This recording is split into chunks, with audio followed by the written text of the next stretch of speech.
இப்போ அவுள் லட்டு எப்படி செய்யுதுன்னு பார்ப்போம் வாங்க. இதுக்கு 1 கப்பு அவுள் எடுத்திருக்கேன். இதை இப்போ ஒரு சட்டியில் நல்லா வறுத்துக்குவோம். இப்போ சட்டி சூடானோடனே இந்த 1 கப்பு அவுளை நல்லா வறுத்துக்கலாம்.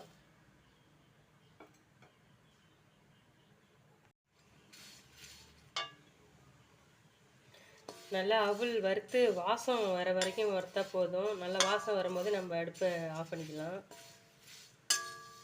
நல்லா வறுபடும் போது நல்லா வாசம் வரும், அந்த அளவுக்கு வறுத்துப்போம். அவுள் இப்போ நல்லா வறுப்பட்டுடுச்சு. இப்போ வேறு பாத்திரத்தில் மாற்றிப்போம். இப்போ 1 கப்பு அவுளுக்கு 1/2 கப்பு வேர்க்கடலை போட்டு நல்லா இதையும் வறுத்துக்கலாம்.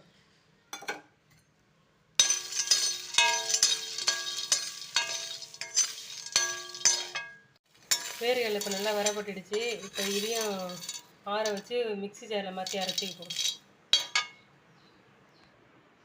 அவுள் எடுத்த கப்பாலே 1 கப்பு வெல்லம் எடுத்துக்கலாம்.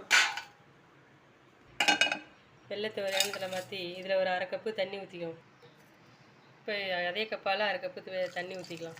தண்ணி ஊற்றி இது நல்லா கரையிட்டோம். இதில் மண்ணெலாம் இருக்கும், வடிகட்டிப்போம். இப்போ அடுத்தது ஒரு சட்டியில் கொஞ்சமாக நெய் விட்டு தேங்காய் 1/2 கப்பு எடுத்து தேங்காயும் நல்லா வதக்கிக்குவோம்.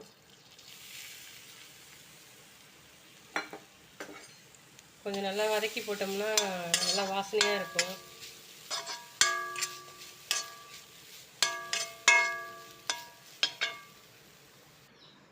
வேர்க்கடலையை மிக்ஸி ஜாரில் மாற்றி குறப்பாக அரைச்சிட்டு வந்துருக்கலாம். நைஸாக அரைக்கக்கூடாது, கொஞ்சம் குறன்னு அரைக்கணும். குறப்பாக அரைச்சிட்டு வந்துடுறேன்.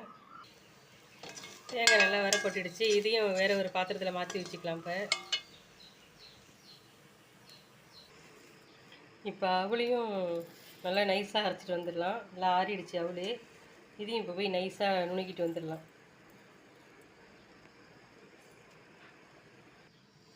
இப்போ அவளையும் நல்லா நைஸாக நுணுக்கியாச்சு. வெல்லம் நல்லா கொதிச்சுட்டு இதை நம்ம வடிகட்டி வேறு ஒரு பாத்திரத்தில் மாற்றிக்கலாம். வெல்லத்தை வடிகட்டி வேறு பாத்திரத்தில் மாற்றியாச்சு. இப்போ நம்ம நுணுக்கிட்டு வந்த அவள் வேர்க்கடலை எல்லாத்தையும் இதில் போட்டு நம்ம நல்லா மிக்ஸ் பண்ணணும். அடுப்பை சிம்மில் வச்சிங்க. ஃபஸ்ட்டு அவளை கொட்டிங்க, வேர்க்கடலை,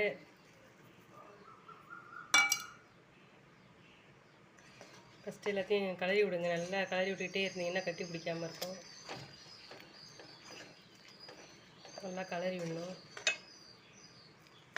நல்லா கிண்டியாச்சு. இப்போ நம்ம வதக்கி வச்ச தேங்காயும் போட்டுப்போம்.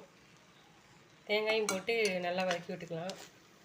நல்லா வதங்கி நல்லா திரண்டு வரணும், அந்த அளவுக்கு நல்லா வதங்கிக்கணும். நல்லா வதக்கும் போதே நல்லா வாசனையாக இருக்குது. நல்லா அந்த எல்லாம் வறுத்து நம்ம போட்டு இதை சேர்க்குறதுனால நல்லா வாசனையாக இருக்குது.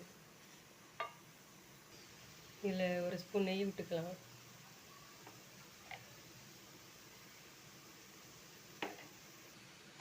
இப்போ இது நல்லா வெந்து வதங்கி வந்துருச்சு. இது கொஞ்சம் நேரம் ஆறட்டும், நம்ம லட்டாக பிடிச்சிக்கலாம். இப்போது நல்லா ஆறிடுச்சு. இப்போ வந்து இது லட்டு மாரி நம்ம பிடிச்சிக்கலாம். சின்ன சின்ன உருண்டைகளாக பிடிச்சிக்கலாம். அப்படி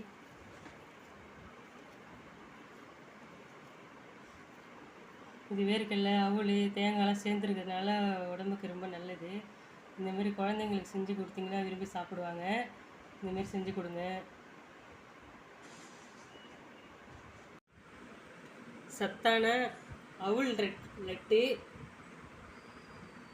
உடம்புக்கு ரொம்ப சத்தான லட்டு. நம்ம இது எப்படி செய்யலான்னு இப்போ பார்க்கலாம் வாங்க.